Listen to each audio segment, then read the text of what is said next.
Minha gente, em 2019, um homem em situação de rua estava dentro de um ônibus quando foi assassinado. Neste momento, acontece o júri popular dos suspeitos.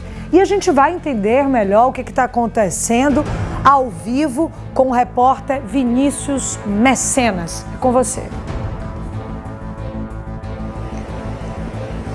Olá mais uma vez. Olha, a gente fala ao vivo aqui da 5ª Vara Criminal no Fórum Gourmetino Bessa, onde acontece, portanto, esse julgamento dos 2 homens que são réus apontados como os principais suspeitos de terem matado esse homem em situação de rua aqui na região do bairro Olaria, em Aracaju, lá em meados de 2019. O que foi que aconteceu? De acordo com informações que constam, inclusive, no próprio inquérito policial. Na época, esse homem em situação de rua teria roubado algum celular ali pela redondeza. Os moradores perseguiram ele, que inclusive estava dentro de um ônibus coletivo, vale na linha Augusto Franco Bugio. Então, esses homens são apontados como os executores. O próprio motorista, inclusive, chegou a dizer à época, né, que eles encostaram uma motocicleta, entraram no ônibus e executaram. Mas, bom, hoje é o julgamento após alguns anos e eu já estou, inclusive, aqui com a defesa de um desses 2 réus, né? Tem aí, portanto, o Jefferson e o Paulo, né, que são os réus. Aqui comigo, quem vai falar com a gente é o Caio Cristófano, né, que representa os interesses do Jefferson Williams. Com ele também está o Luiz Neto e o Marquisael Brito. Quer dizer, foi uma audiência, um julgamento que começou hoje por volta das 9 horas da manhã. A expectativa era que fossem 2 dias, mas provavelmente se encerra ainda hoje. Boa noite, bem-vindo.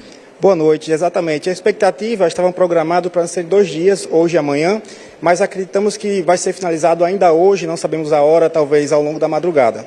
Vocês negam a autoria do crime dos 2 réus? Isso, existe a negativa de autoria porque não há realmente provas de que eles cometeram esse delito. A população estava perseguindo essa vítima com o intuito de vingança, porque ele cometia roubos na região.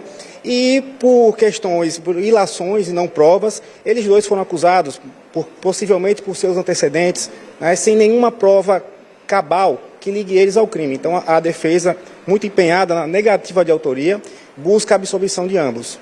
Então eles têm passagem, no caso, pela polícia? Isso, exatamente. Possuem passagem e a acusação se arrima, se ampara nesses antecedentes. A gente sabe que as pessoas devem responder pelos seus erros, sim, mas que cada caso deve ser analisado de uma forma singular. E é isso que os jurados aqui vão hoje fazer. Em relação a essas provas, né, não são tão robustas de acordo com vocês. Porque assim, a gente está falando de uma fatalidade que aconteceu dentro de um ônibus coletivo. O que é levado em consideração?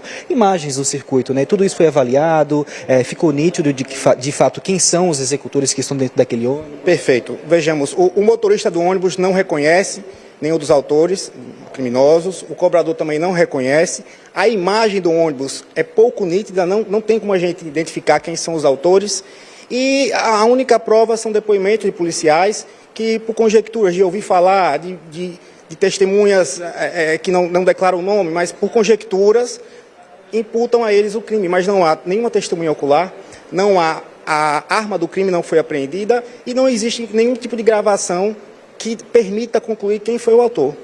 Perfeito. E aí, o que é levado em consideração em relação à questão da prisão? Eles permanecem presos? Eles já estavam presos, na verdade, desde que o fato aconteceu? Estavam em liberdade? Isso, eles estão presos por outros crimes, tá? Mas não por esse crime. Então, independente do resultado aqui de hoje, eles continuarão presos.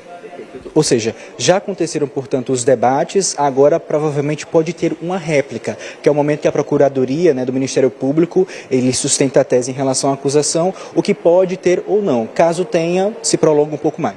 Possivelmente sairemos daqui na madrugada, mas a defesa não sairá daqui enquanto não tiver o seu papel estabelecido de trazer justiça a esse julgamento, né, que não deve se amparar em antecedentes, nem ilações ou conjecturas, mas nas provas que estão aqui no processo, nas provas que estão nos autos. Eu sei que foi um júri muito movimentado, principalmente na parte da manhã, onde se encontravam alguns familiares, os próprios réus e até da própria família. Eu acho que tudo isso traz um peso em relação ao momento tão importante como esse, né, de um crime que aconteceu lá em 2019 e tem o desenrolar a partir de hoje. Isso, a família dos réus está aqui presente, né? São pessoas que, tanto a vítima quanto os réus têm família, nós temos esse cuidado, esse apreço, porque as famílias estão passando, né, de transmitir isso para elas da melhor forma. Mas nosso intuito realmente é trazer justiça, é fazer com que ele seja julgado de acordo com as provas nos autos e que hoje a justiça seja aqui feita, é o nosso objetivo aqui hoje. Qual é a avaliação de você em relação a esse primeiro dia? Estamos muito esperançosos que o resultado vai ser favorável. E a gente segue aqui, portanto, então, acompanhando tudo isso. Mariana, provavelmente vai ter um desenrolar amanhã para a gente trazer o desfecho, né, caso se encerre ainda hoje, porque a expectativa ainda é essa. Então, são 3 advogados que representam os interesses de um dos réus apontado como o executor desse homem em situação de rua que roubava ali o pessoal pela região do bairro Olaria, o que possivelmente motivou, né, essa fatalidade em relação a ele, a esse crime de homicídio que, como eu disse, foi lá em 2019.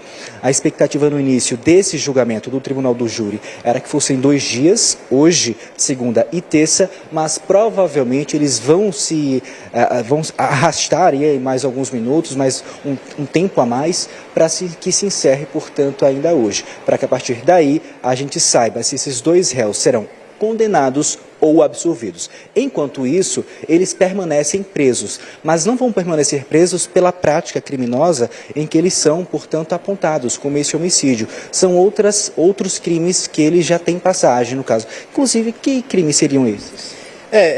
Ele responde pelo crime de roubo e o crime de tráfico de drogas. Muito obrigado. E a gente segue aqui, Mariana. Qualquer novidade, a gente volta aqui ao longo da nossa programação para trazer todas as atualizações. Volto com você. Temos 30 segundinhos, Vinícius. É uma pergunta aqui que surgiu de muitos. E aí eu vou te fazer. Esses suspeitos, né, que eles negam a autoria e tudo mais, eles conheciam este homem que morreu? Perfeito, olha, a gente está com o tempo bem rápido, mas a Mariana fez uma pergunta em relação ao vínculo. Os réus, eles conheciam esse homem que teve a vida ceifada?